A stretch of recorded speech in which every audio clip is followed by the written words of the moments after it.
다시 구절을 볼까요? 그와 함께 음행하고 사치하던 땅의 왕들이 그 불붙는 연기를 보고 우야여 울고 가슴을 치명하라고 합니다. 바벨론의 멸망을 슬퍼하는 세 부류의 사람들은 왕들과 상인들과 선원들입니다. 여기서 땅의 왕들은 그와 함께 음행하고 사치하던 자들로 표현되어 있습니다. 그래요. 그들은 음료 조직에 깊이 가담하여서 배도한 종교단체의 거짓 선지자와 불법관계를 맺고 적그리스도를 취하여서 온갖 부귀영화를 누리죠. 그 대가를 누리듯이 그들이 뭐 했습니까? 교회를 핍박해서 배도하게 만들고 하나님을 배반하게 만들고. 그래요. 다시 10절 봅시다. 그 고난을 무서워하여 멀리 서서 가로되 화이또다 화이또다 큰 성 견고한 성 바벨론이여 일시간에 내 심판이 이르렀다 하리로다. 왕들이 탄식이죠. 왕들이 탄식. 그 고난을 또 무서워하는 겁니다. 이들이 무서워하면서도 화이또다 화이또다 두 번씩이나 말하는 것을 확실한 것을 하나님이 말씀하시는 거예요. 그런데 이들이 지네들이 그 음성을 들으면서도 어떻게 할 바를 모르는 거예요. 일시간에 순식간에 심판이 임했는데 여러분 어떻게 이걸 대처하겠습니까? 아니 시간이 넉넉해도 대처를 못하죠. 대처를 못합니다. 어떻게 대처하겠습니까? 여러분 지진이 일어나고 불이 붙고 그냥 다 그냥 무너지고 하는데 여러분 어떻게 대처하겠습니까? 예를 들어서 보십시오. 만약에 지진으로 인해서 하나님이 지진을 일으켜서 지진으로 인해서 여러분 땅이 갈라지고 한다라면은 쉽게 하면 신한 우리 원전이 있잖아요. 예를 들어서 쉽게 얘기하는 겁니다. 그렇다는 건 아니고 뭐 그래도 기분 나쁘니까 신한이라고 얘기하지 맙시다. 그냥 홍길동이라는 동네에 우리 원전이 있어요. 핵폐기물이 거의 가득 차진 저장되어 있습니다. 근데 만약에 그 동네에 지진이 일어나가지고 이게 무너져 여러분 이게 순식간에 땅이 갈라지면서 원전에 여러분 이 여러 가지들이 터지게 되면 어떻게 되겠습니까? 어떻게 되겠습니까? 근데 이게 우리 한국만이겠습니까? 전 세계적으로 하나님 지진을 일으키시는데 뿐만이겠습니까 여러분? 화산을 터뜨려가지고 화산에 용암이 흘러내려오고 여러분 엄청 우리는 7 나파 7 대접 재앙들을 지금 다 거쳐왔습니다. 얼마나 무섭습니까? 근데 그게 문제가 아니에요 지금. 그게 문제가 아닙니다. 온 세상은 다 불로 회오리만 완전히 그냥 뒤엎어지는 거죠 여러분. 뿐만이겠습니까? 바다도 여러분 바다도 물이 차고 넘쳐가지고 막 바다 물까지 그냥 밀고 돌아오면서 여러분 저는 이거를 쭉 요한계시록을 연구하면서 정말 이때가 되면 엄청나겠구나. 하나님 기도드렸습니다. 하나님 제가 살아있는 동안은 이게 일어나지 말게 하옵소서. 그거 좋아요. 내 욕심이죠. 내 후손들은 저는 후손이 없으니까 뭐 상관없어요. 후손들은 어떡할 거예요? 다시 구절을 봅시다. 그와 함께 음행하고 사치하던 땅의 왕들이 그 불붙는 연기를 보고라고 해요. 엄청난 거죠 여러분. 그래요. 우리는 여러분 그때가 언제인지는 모릅니다. 그러나 지금 세상 돌아가는 국제 정세를 보고 지금 세상에 일어나고 있는 여러분 이 자연재해 등 기상이온 이런 것들을 이상기온 같은 것을 보면은 주님이 오시라니 멀지 않은 것은 피부적으로가 실감하고 있을 겁니다. 다시 18장 12절입니다.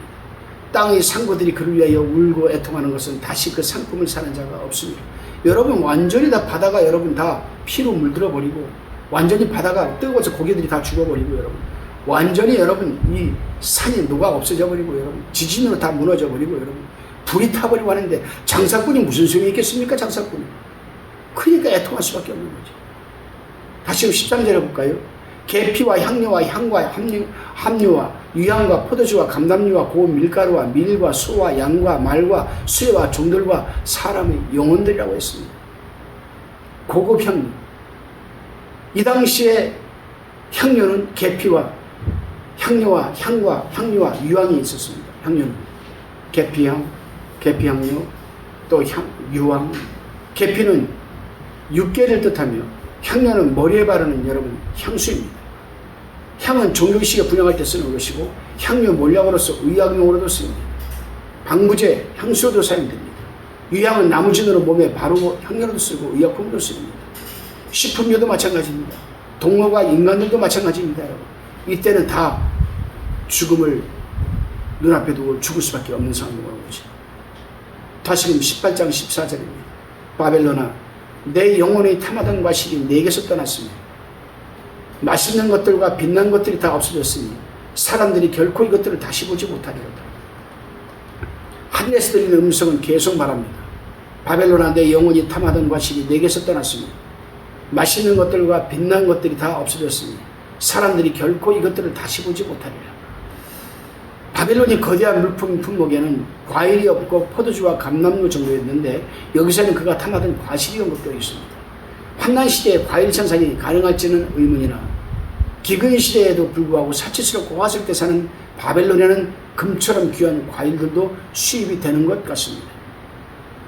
내 영혼이 탐하던 과실이 내게서 떠났다는 것은 바벨론이 불타물에서 농산물이 다 없어진 것을 여러분 말하는 것 아니겠습니까? 다시 15절입니다.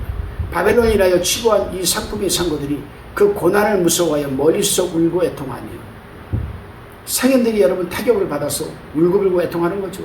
이제 장사도 안 되고 장사할 게 있어야 하는 것이죠. 여러분.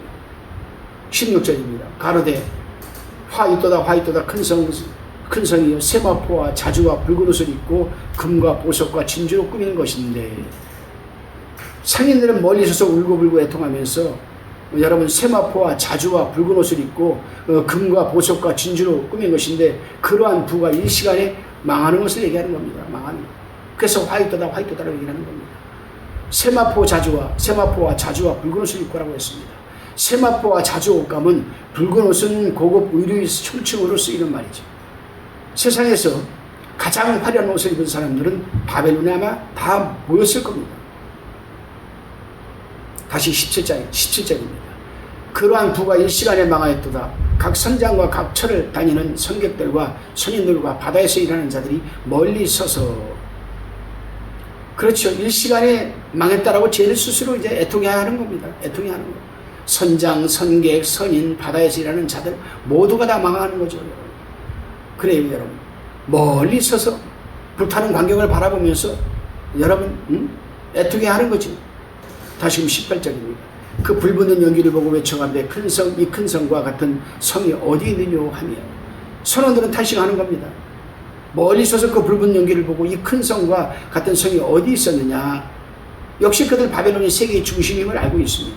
세계 최대의 무역 도시가 불타는 것을 보고 그들은 할 일이 없다고 생각했을지는 모르겠습니다. 그래요. 사도 요한이 본 대로 얘기를 한다면 19절입니다. 티끌을 자기 머리에 뿌리고 울고 애통하며 외쳐가로되 화이또다 이 큰 성이여 바다에서 배부리는 모든 자들이 너희 보배로운 상품을 인하여 치부하였더니 일시간에 망하였도다. 이렇게 얘기를 합니다. 티끌을 머리에 뿌리고 울며 애통하며, 유대인들이 회개할 때 하는 상징적인 행동이죠. 그러나 이때 너무 늦어요. 이때는 여러분 회개해도 소용없습니다. 바다에서 배부리는 모든 자들까지 보배로운 상품은 다 필요 없습니다. 일시간에 망하는 건데 뭔 소용이 있겠습니까? 다시 20절입니다. 하늘과 성도들과 사도들도 선지자들아 그를 인하여 즐거워하라. 하나님이 너희를 신뢰하시는 심판을 그에게 하셨습니다 했습니다. 바벨론의 멸망을 보고 왕들과 상인들과 선원들이 울고 불고 탄식하는 것과는 대조적으로 갑자기 즐거워하라는 음성이 들렸습니다. 이걸 들었죠, 사도 요한이. 이것 역시 4절에서 계속되는 하늘의 음성입니다. 땅과 땅에 거하는 자들은 슬퍼하고 애통해하는데 하늘과 하늘에 속한 자들에게는 바벨론의 멸망이 기쁨이요 축제라고 얘기하는 겁니다. 하늘이라고 했습니다. 여기서 성도들과 사도들과 선지자들아 하늘과 구별된 것은 무엇일까? 성도들과 사도들과 선지자들아 하늘과 구별된 것이 무슨 뜻인가 이걸 알아야 됩니다.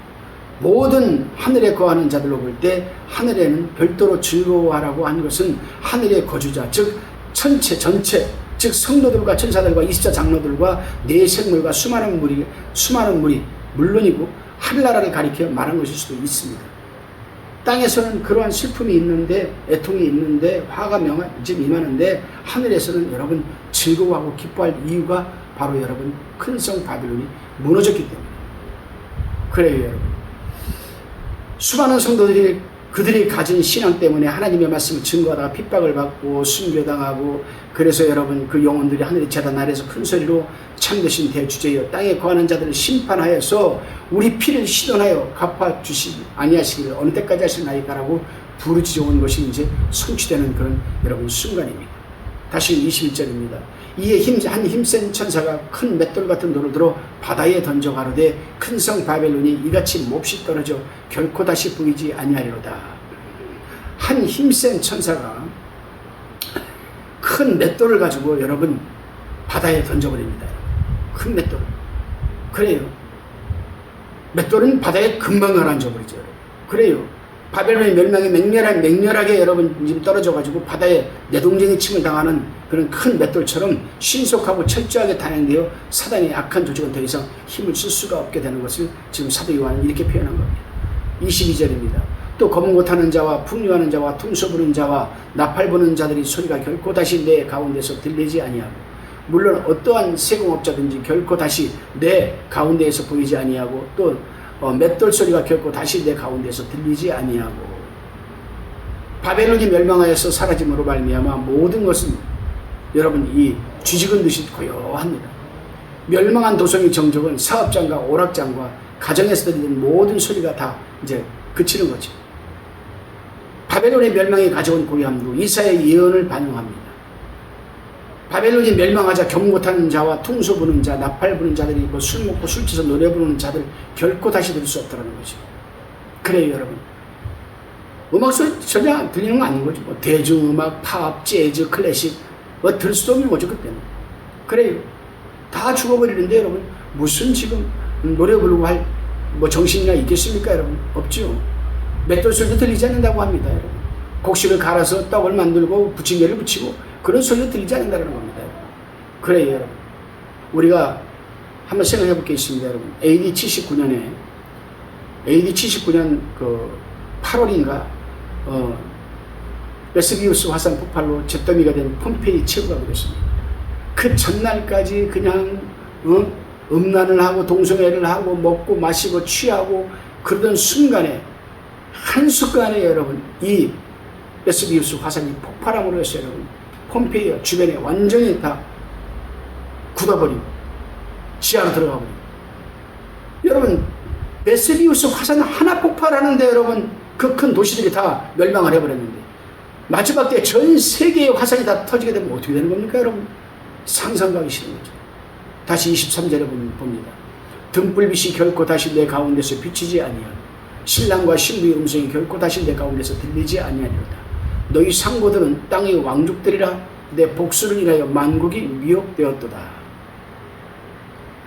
바벨론 멸망의 특징은 어둠으로 나타나죠. 등불빛이 다시 비치지 않을 것이라고 얘기를 합니다. 그래요, 여러분. 천사는 바벨론의 멸망을 현대적 용어로 표현하지 않습니다. 왜냐하면 그것을 받아 쓰는 요한이 1세기 사람이므로 현대 용어를 알지 못했기 때문입니다. 여기서 등불빛이 다시 비치지 않을 것이라고 하는 것은 화재로 불타서 잿더미가 된 도시에 일체의 전력 공급이 되지 않는다는 뜻입니다. 그래요. 그 당시 뭐 발전소가 있었겠습니까? 뭐가 있겠습니까? 여러분 하지 못하고 껌껌한 여러분 어두움만 비추는 그런 도시는 얼마나 여러분 참 무섭겠습니까, 여러분? 사람도 활동도 못하죠. 어두운데 어떻게 활동할 수가 있겠습니까? 다시 24절 봅니다. 선지자들과 성도들과 및 땅 위에서 죽임을 당한 모든 자의 피가 이 성중에서 보였느니라 하더라. 선지자들과 성도들과 및 땅 위에 죽임을 당한 모든 자의 피가 이 성중에서 보였다고 힘센 천사는 설명을 합니다. 이 도성은 선지자들과 성도들만 죽인 것이 아니라 다른 사람들도 많이 죽인 것으로 되어 있습니다. 그래요, 여러분. 선지자들을 죽였다는 것은 과거부터 하나님을 대적하고 그 종들을 죽인 사단의 번거지임을 시사하는 겁니다. 환난 시대에는 선지자란 말이 두 증인에만 사용되고 있지만 이 두 증인이 죽임을 당한 곳은 주께서 십자가에서 못 박힌 예루살렘을 의미하는 겁니다. 실제로 선지자들을 많이 죽인 도성은 또 예루살렘이 여러분 아니겠습니까, 여러분? 그래요. 성도들이라 했습니다. 선지자들이나 성도들은 별개의 집단이 아닙니다. 선지자들은 하나님의 뜻을 선포하는 자들이고 또 즉 복음을 증거하는 자들이죠. 성도들은 하나님을 믿는 일반 신자들을 가리키지만 모두 선지자나 성도들이나 모두 다 여러분 한 성도라고 할 수가 있는 것 아니겠습니까? 그래요. 이 말을 환난 시대에만 국가시킬 때 둘 중에 있는 선지자가 되고 이마나 오른손에 짐승의 표를 받지 않은 사람들은 일반 성도들이 할 수 있습니다. 적그리스도 제국의 통치 기간은 3년 반이에요. 그는 1260일 즉 3년 반 동안 666표를 거부한 성도들은 수없이 피탁하고 죽일 겁니다. 가인이 죽인 아벨의 피가 땅에서 하나님께 호소하는 것처럼 성도들의 피는 신원의 날까지 불이 짓게 되는 거죠. 참 저는 이걸 보게 될 때에 참 얼마나 많은 그 사람들이 죽게 될까 심히 무섭습니다. 기도하겠습니다. 하나님 감사합니다. 오늘 계시록 18장을 통하여서 마지막 때에 일어날 일들을 보면 아버지 참 두렵기만 합니다. 우리에게 담대한 믿음을 허락하시고 어떤 상황에서도 하나님을 배도하는 아버지 그러한 자가 되지 않게 도와주시며 하나님의 말씀을 붙들고 끝까지 승리하고 온전한 구원을 이루게 하옵소서. 예수님의 이름으로 기도하옵나이다. 아멘.